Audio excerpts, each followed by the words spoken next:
नमस्कार। सिलेक्शन वाला मैजिक प्रश्न की आज की छठी क्लास में फिर सुबह 6 बजे आपका स्वागत है। और आप लोग इस धारा से जुड़े रहिए और अपना ज्ञान निरंतर बढ़ाते रहिए।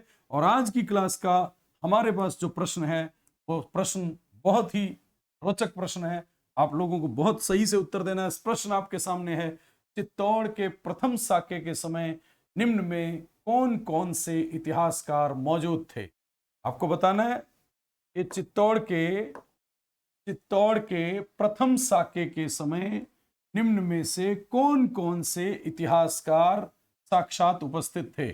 ए अब्दुल कादिर बदायूनी, बी अमीर खुसरो, सी मलिक मोहम्मद जायसी और डी बी और सी दोनों। आपका उत्तर चाहिए मुझे, आपका उत्तर चाहिए। जब तक आप उत्तर दें तब तक मैं चित्तौड़ के बारे में बताता हूं। चित्तौड़गढ़ जो है वहां 3 साके हुए हैं, 3 साके।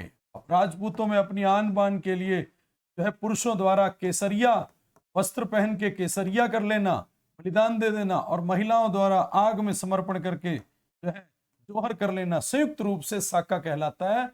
और चित्तौड़ में 3 साके हुए और पहला साका 1303 में हुआ। पहला साका 1303 में हुआ, दूसरा साका 1506-7 में हुआ और तीसरा साका 1534 में 1534 में दूसरा साका और तीसरा साका 1506-7 में हुआ।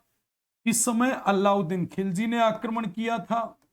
अलाउद्दीन खिलजी ने आक्रमण किया था और यहां जो है वो गुजरात के बहादुर शाह ने आक्रमण किया था। गुजरात के बहादुर शाह ने आक्रमण किया था और 1506-7 में तीसरे साके में तीसरे मुगल राजा अकबर ने आक्रमण किया था। तो आक्रमणकारी ये हो गए, 3 साके हुए। और इनके साथ कौन कौन इतिहासकार पहले साके में था, आपको ये बताना है। आपको ये बताना है कि पहला साका जो हुआ 1303 में, उस समय इतिहासकार कौन था। आपके उत्तर आ गए हैं, आपके उत्तर आ गए हैं। तो फटाफट देख लीजिए कि आप गौर करें। अब्दुल कादिर बदायूनी, बदायूनी तो हल्दी घाटी में साक्षात मौजूद था। हल्दी घाटी युद्ध में, हल्दी घाटी राजसमंद जिले में है और हल्दी घाटी का युद्ध 1576 में हुआ था, महाराणा प्रताप और मिर्जा राजा मान सिंह के बीच में। तो अब्दुल कादिर बदायूनी ने ही आपको बताया कि हल्दी घाटी के युद्ध को जो है गोगुंदा का युद्ध कहा था। हल्दी घाटी को गोगुंदा का युद्ध कहा था क्योंकि बंदा गंदा होता है, बंदा बंदा गंदा होता है, इसलिए बदायूनी। तो हल्दी घाटी 1576 श्योर है कि 1576 में आने वाला 1303 में कैसे होगा।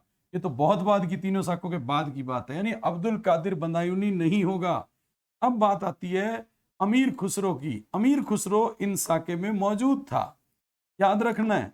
अमीर खुसरो चित्तौड़ के पहले साके 1303 में और साथ साथ में इससे भी पहले की बात अपना और कर लें। एक तो अमीर खुसरो रणथंबोर साके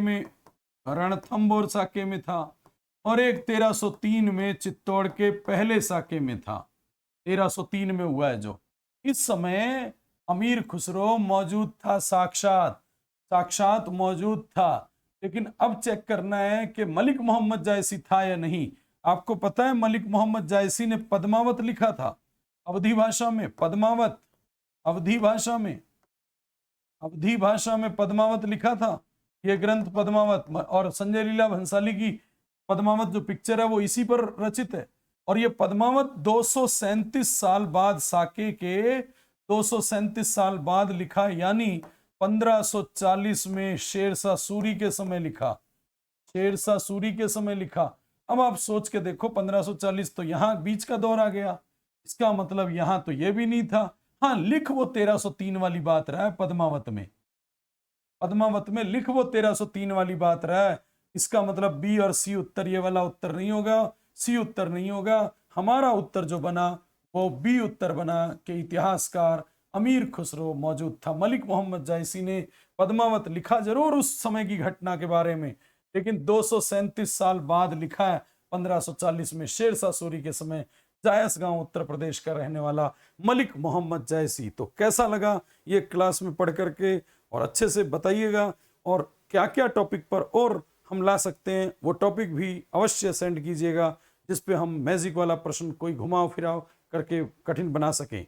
तो आप जो प्रश्न देखते हैं वो कुछ ना कुछ भेद लिए होता है, कुछ ना कुछ उसमें खास बात होती है। तो सुबह वाली क्लास को न छोड़ें, अवश्य लगाएं। तब तक के लिए धन्यवाद। कल फिर मिलते हैं सुबह 6 बजे।